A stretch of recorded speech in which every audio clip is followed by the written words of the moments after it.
Bienvenidos. Hoy te invito a recorrer los castillos más majestuosos de México. Historias, leyendas y arquitectura que aún resuenan entre sus muros. Cuéntame en los comentarios cuál has visitado o cuál te gustaría conocer. Comencemos. Enclavado en la ladera de la colonia San Javier, en Guanajuato capital, el castillo de Santa Cecilia no nació como fortaleza virreinal, sino como fantasía moderna levantada sobre los vestigios de una antigua hacienda de beneficio minera. A inicios del siglo XVIII, el paraje formaba parte de los terrenos de San Francisco Javier, ligados a los tajos de La Valenciana. Con el declive del beneficio, el sitio quedó semi-abandonado hasta que, en el siglo XX, todavía quedaba un tiro de mina llamado Santa Cecilia, que acabaría dándole nombre al complejo. En 1951, el empresario Manuel Quesada Brandi compró la finca e inició la construcción de un hotel con estética de castillo medieval. Muros de cantera y piedra, almenas, torres, patios porticados, vitrales y pasajes de aire europeo plantados en pleno Bajío. El proyecto abrió en 1952 con apenas 20 habitaciones y pronto se convirtió en un símbolo de la ciudad. Luego, llegaría una ampliación a 80 cuartos y, ya en manos de la familia García, la cifra subiría a 110, manteniendo la silueta de castillo que asoma entre la bugambilia y la hiedra. Su fama se alimentó de bailes de etiqueta, bodas y recepciones diplomáticas. Por sus salones pasaron políticos, artistas y celebridades internacionales. La prensa local recuerda hospedajes de Cantinflas, María Félix, Celia Cruz, Antonio Aguilar, José Alfredo Jiménez, Brigitte Bardot e incluso visitas reales. En 1978, los reyes Juan Carlos I y Sofía usaron una suite que desde entonces se conoce como La Real, y varias crónicas turísticos culturales repiten la anécdota de que la reina Isabel II también figuró entre sus huéspedes distinguidos. Su fotogenia lo volvió set natural. Aquí se filmaron cintas y programas como Capulina, contra las momias de Guanajuato, Caperucita Roja y El Lobo, con el Loco Valdés, segmentos de Derbez y telenovelas como Amor Gitano. Entre sus recovecos todavía se reconocen rincones usados por equipos de televisión y cine. Otro capítulo de su leyenda corre por cuenta del misterio. Huéspedes y cronistas de viaje han popularizado relatos de actividad paranormal, sombras en corredores, puertas que se abren y susurros nocturnos. Aunque el hotel no promueve oficialmente esa narrativa, youtubers y blogueros han hecho del castillo embrujado un tema recurrente en redes. Más allá del mito, el valor del castillo de Santa Cecilia está en esa mezcla rara de capas históricas y fantasía arquitectónica. Un hotel memoria que se montó sobre la huella minera de Guanajuato. En medio de los bosques y manantiales del Valle de San Martín Texmelucan, la ex hacienda de San Antonio Chautla guarda un castillo que en realidad es una residencia anglo-mexicana de ladrillo rojo, construida en 1898 por el arzobispo Eulogio Gillow sobre una isla artificial, el llamado Castillo Gillow, al que se llega por un dique puente que divide la laguna y regala vistas de postal. La hacienda nació en 1777, cuando Carlos III otorgó el marquesado de Selva Nevada a Manuel Rodríguez de Pinillos. Fue una de las grandes haciendas cerealistas de Puebla y Tlaxcala, y en el siglo XIX pasó al inglés Thomas Gillow, cuyo hijo Eulogio modernizó a fondo el predio. Además de trazar jardines y levantar el castillo de estilo inglés, mandó construir la presa y puso en marcha en 1903 una planta hidroeléctrica considerada la primera de América Latina para electrificar el conjunto y sus faenas agrícolas. Con el tiempo la hacienda se fragmentó. En 1984, el Estado de Puebla adquirió el casco y hoy opera como parque recreativo y cultural en el municipio de San Salvador el Verde, a 8 kilómetros de San Martín Texmelucan, con pesca de trucha, paseos en lancha, áreas de picnic y alquiler de espacios para bodas y filmaciones. Parte de las instalaciones hoteleras las opera la cadena Misión. La residencia, de proporciones contenidas, 4 torrecillas y molduras blancas. Se volvió un imán para cámaras. Ha sido locación de telenovelas y películas desde los años 80 y alimenta la percepción de castillo europeo en México, aunque su vocabulario es sobre todo victoriano inglés adaptado al Bajío. El visitante puede subir a la azotea del castillo, caminar el malecón, probar trucha local en el restaurante y recorrer el casco histórico con capilla y cocina de Talavera. Erigido entre 1526 y 1535 sobre los restos de un antiguo centro indígena tlahuica, el Palacio de Cortés de Cuernavaca es uno de los edificios civiles más antiguos de América levantados por europeos y al mismo tiempo un testigo completo de la historia de Morelos. Nació como residencia fortaleza de Hernán Cortés y su familia, con muros de cantera, almenas, saeteras y un patio central para controlar el entorno. Luego funcionó como casa de gobierno y real caja, cuartel, aduana, cárcel y sede del poder estatal durante siglos, y en el siglo XX se transformó en museo. Su silueta maciza, con terraza corrida y torrecillas de vigilancia, domina el valle y mira a la catedral. En la planta baja aún se sienten las capas coloniales, bóvedas y piedra prehispánica, mientras que el nivel alto guarda su tesoro moderno, el gran ciclo mural que Diego Rivera pintó en 1929, Historia de Morelos, Conquista y Revolución, donde resume desde la empresa de Cortés hasta la gesta de Emiliano Zapata. Durante la Revolución, el edificio fue ocupado por fuerzas zapatistas y más tarde volvió a alojar oficinas públicas. En 1974 se consolidó como museo regional, conocido por décadas como Museo Cuauhnáhuac y hoy Museo Regional de los Pueblos de Morelos, con salas que hilvanan arqueología tlahuica, además de piezas virreinales, documentos y maquetas que explican el urbanismo de la ciudad. Entre sus curiosidades están las celdas que recuerdan su etapa carcelaria, que delatan modificaciones defensivas, la reutilización de basamentos prehispánicos en cimientos y muros, y la terraza mirador que se convirtió en balcón ceremonial. Fue dañado por sismos recientes y restaurado con criterios de conservación estructural y reposición de aplanados, lo que devolvió al conjunto su lectura original. Visitarlo es caminar, en un solo edificio, por 5 siglos de historia, del mundo tlahuica al virreinato, del porfiriato a la revolución y del muralismo a la museografía contemporánea. En pleno centro de Aguascalientes, sobre la calle Vázquez del Mercado, se encuentra el Castillo Ortega Douglas, también llamado Castillo Douglas. Es una casa fortaleza de aires medievales levantada por encargo de Edmundo Ortega Douglas en 1923, con proyecto del arquitecto Federico E. Mariscal y obra a cargo del maestro Refugio Reyes Rivas. Muros de piedra, traída de San Luis Potosí, foso, puente levadizo, almenas, torrecillas, vitrales y hasta una pequeña laguna le dan su perfil insólito en el paisaje hidrocálido. En la portada luce el lema latino Amore ne vanitate, por amor, no por vanidad. Guiño directo a la razón de ser del proyecto. Edmundo quiso obsequiar a su esposa, Carmen Llaguno Cancino, una residencia inspirada en los castillos de sus ancestros escoceses. La familia se vinculaba con los Douglas que combatieron por la independencia de Escocia, y en recuerdos de Castle Douglas, cerca de Edimburgo. La historia arranca una generación antes. El abuelo John Douglas, inmigrante escocés avecindado en Aguascalientes desde el siglo XIX, prosperó como empresario.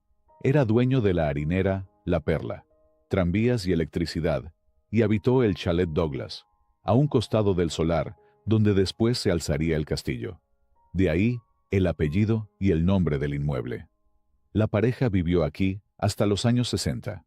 Tras su fallecimiento, la casa quedó desocupada.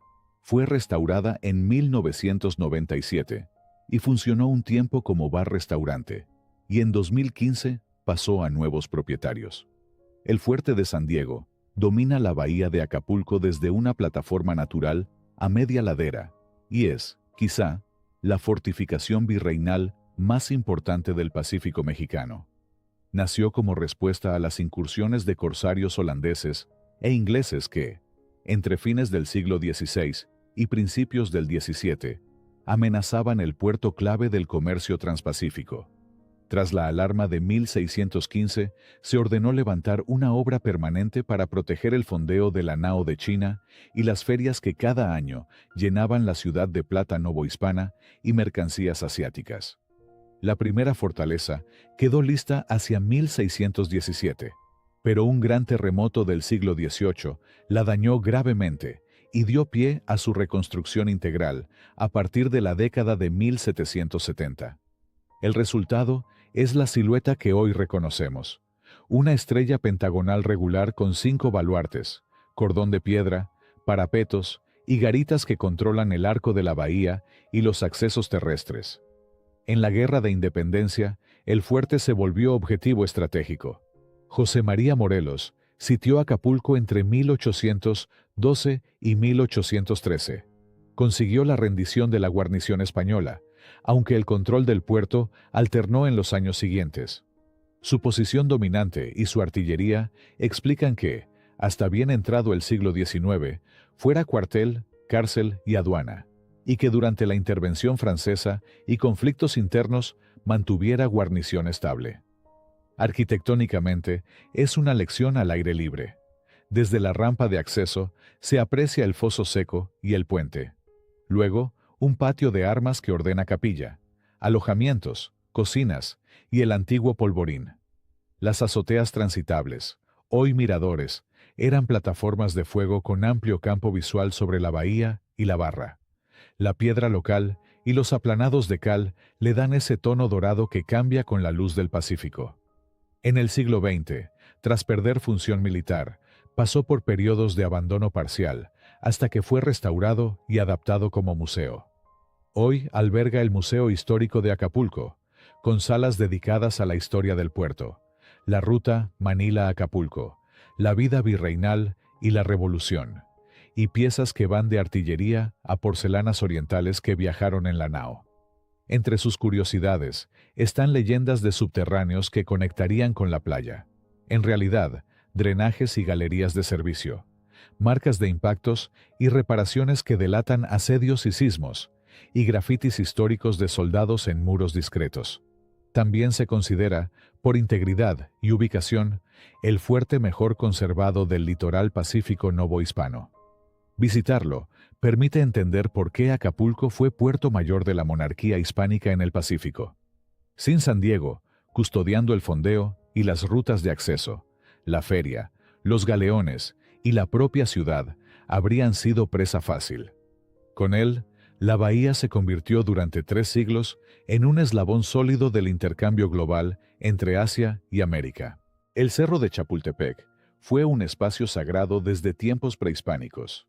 Albergó manantiales y bosques que abastecieron de agua a Tenochtitlán mediante acueductos, y fue sitio de recreo de gobernantes mexicas. Tras la conquista, siguió siendo paraje de descanso de las élites novohispanas. Ya en el siglo XVIII, el virrey Bernardo de Gálvez ordenó construir en la cima un palacio de verano. Las obras comenzaron en 1785 y quedaron a cargo primero del ingeniero Francisco Vanvitelli y luego de Manuel Agustín Mascaró, aunque el proyecto se interrumpió y hasta se intentó subastar el inmueble sin éxito. En el siglo XIX, el edificio cambió de vocación varias veces. En 1833, se instaló ahí el Colegio Militar. Durante la invasión estadounidense de 1847, fue escenario de la Batalla de Chapultepec y del episodio de los Niños Héroes, hoy central en la memoria histórica mexicana. Durante el Segundo Imperio Mexicano, Maximiliano de Habsburgo y Carlota lo transformaron en una auténtica residencia cortesana, llamado el Castillo de Miravalle, con jardines de azotea, invernaderos y salones redecorados por reconocidos arquitectos y paisajistas de la época. El inmueble tuvo nuevos usos. De 1878 a 1883, alojó el Observatorio Astronómico, Meteorológico y Magnético Nacional. La torre del observatorio aún es un hito del perfil del castillo. Bajo Porfirio Díaz, el edificio se modernizó con electricidad, elevador y nuevos servicios. El 6 de agosto de 1896 fue sede de la primera proyección de cine en México. Una función privada del cinematógrafo Lumière para el presidente y su gabinete en uno de los salones del castillo. Tras la Revolución, la residencia presidencial se utilizó un tiempo más, hasta que el presidente Lázaro Cárdenas decidió darle un fin público. Por decreto de febrero de 1939, el castillo de Chapultepec quedó destinado a albergar el Museo Nacional de Historia. El recinto abrió gradualmente al público y se inauguró formalmente como museo el 27 de septiembre de 1944. Hoy, resguarda colecciones y ambientaciones que narran la historia de México desde el virreinato hasta el siglo XX, incluidas las salas del Alcázar con recreaciones de las estancias imperiales y porfirianas, además de murales y exposiciones temporales. El Castillo de Xilitla, aunque su nombre oficial es el Jardín Escultórico Surrealista, ubicado en la Sierra Montañosa de San Luis Potosí, en realidad, la casa-torre que Plutarco Gastelum construyó en lo alto del pueblo para su familia y para hospedar al poeta y mecenas Edward James, es la antesala doméstica del gran sueño de las Pozas, de piedra, madera y concreto, con miradores, almenillas, escaleras que trepan de forma caprichosa y balcones que se asoman a la niebla de la Huasteca. El edificio condensa esa mezcla de calidez serrana y fantasía que definió la amistad. Desde sus habitaciones y terrazas, se articuló en los años 50 a 60 la construcción del jardín surrealista en la Cañada.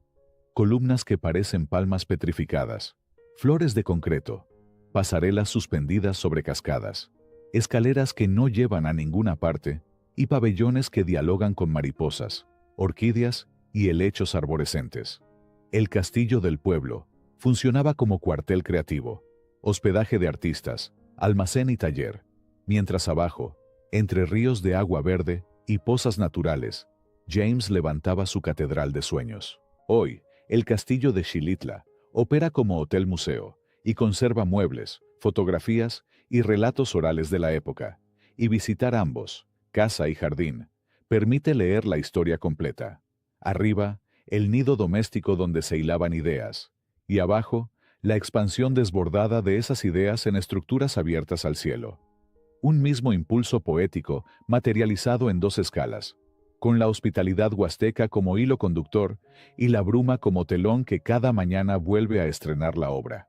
El castillo de San Felipe de Bacalar, levantado entre 1725 y 1733, a la orilla de la Laguna de los Siete Colores, nació para frenar los constantes asaltos de piratas ingleses, franceses y neerlandeses sobre la villa y las rutas lacustres mayas que conectaban con la costa caribeña.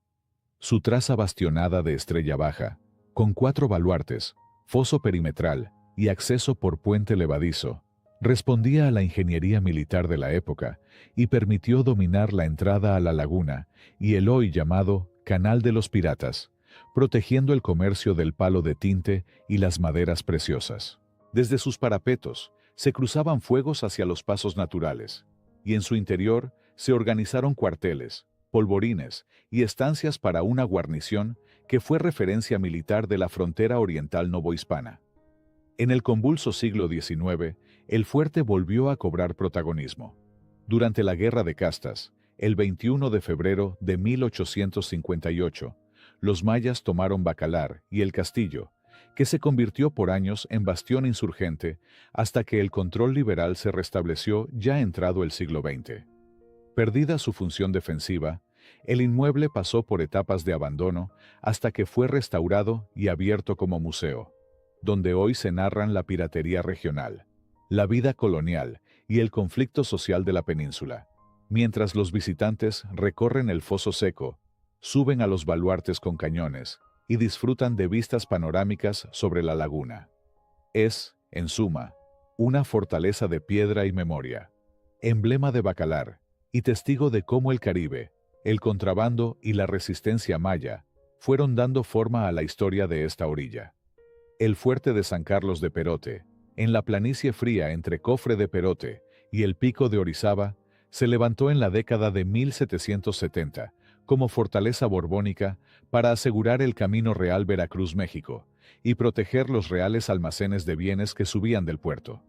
Su planta es cuadrangular, con 4 baluartes en las esquinas, foso seco, garitas, cuarteles, patios y almacenes abovedados pensados para pólvora y pertrechos.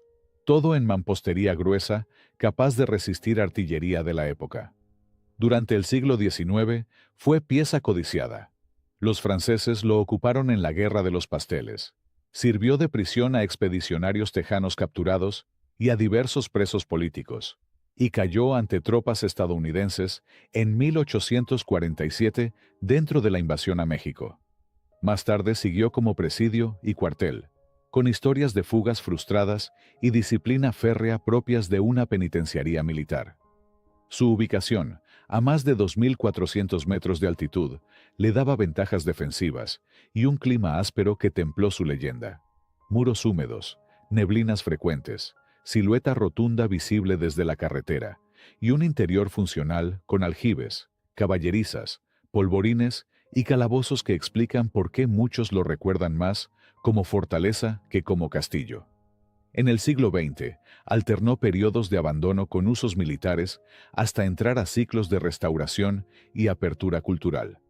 Hoy, cuando se visita, se entiende su lógica de máquina defensiva. Accesos en codo, terraplenes, troneras a distintas alturas para cruzar fuegos, y la sensación de que todo el conjunto fue diseñado para custodiar mercancías, escoltar convoyes y, llegado el caso, convertir la llanura en un campo batido por cañones. Gracias por acompañarme en este recorrido. Espero que hayas disfrutado este viaje y que algún día puedas visitar alguno de ellos. Hasta la próxima.